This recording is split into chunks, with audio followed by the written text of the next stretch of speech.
लातूर जिल्ह्यातील थोडगा येथील शेतकऱ्याची आत्महत्या। लातूर जिल्हा मध्यवर्ती सहकारी बँकेचे कर्ज, बँकेचं 2-3 लाख रुपये कर्ज आणि त्यांच्या नातवंडाचे अपंग असल्यामुळे त्या नातवंडाचा दवाखान्याचा खर्च, हे एकंदरीत उत्पन्न 2 लाख आणि खर्च त्यांचा 5-6 लाख रुपये होत होता। त्यामुळे ते सतत नाराज असायचे आणि शेतकरी उत्कृष्ट शेतकरी असल्यामुळे, कष्टाळू शेतकरी असल्यामुळे ते बच्चूभाऊ कडूच्या आंदोलनाला प्रेरित होऊन हे 5-6 दिवस ते सतत टीव्ही पाशी बसायचे आणि बाहेर येऊन सांगायचे बच्चूभाऊ कडू आता बसलाय, कर्जमाफी होणारच, ते असा त्यांना विश्वास होता। व त्या दिवशी बच्चूभाऊ कडू यांच्या तोंडातून रक्ताची उलटी आली असं त्यांना कळलं। त्या दिवशी त्यांनी हवालादिल होऊन बाहेर येऊन आम्हाला सांगत होते की बच्चूभाऊ कडू यांच्या तोंडातून रक्ताची उलटी आली असं सांगितले व बच्चूभाऊ कडू यांचं आंदोलन माघारी कर्जमाफी न होता झालं।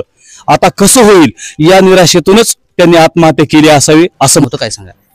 त्यांचं त्या कर्जामुळे कंटाळून त्यांनी आत्महत्या केली आणि उत्पन्नापेक्षा कर्ज जास्त झालं आणि ते कसं करावं हे, आणि मुलाला एक आजार असल्यामुळे आमचा खर्च जास्त होता, अपंग मुलगा आहे त्याच्यामुळे त्यांनी टेन्शन घेऊन आत्महत्या केली। लातूर जिल्ह्यातील थोडगा या गावातील बाबूराव चामवाड या शेतकऱ्याने गावाशेजारील शेतात लिंबाच्या झाडाला गळफास लावून आत्महत्या केली आहे। लातूर जिल्हा मध्यवर्ती सहकारी बँकेचे 90,000चे कर्ज आणि आता करावयाच्या पेरणीच्या खर्चाची चिंता असल्याने बच्चू कडू यांच्या आंदोलनामुळे बाबूराव चामवाड यांच्या कर्जमाफीच्या आशा पल्लवित झाल्या होत्या असे गावकरी सांगत आहेत।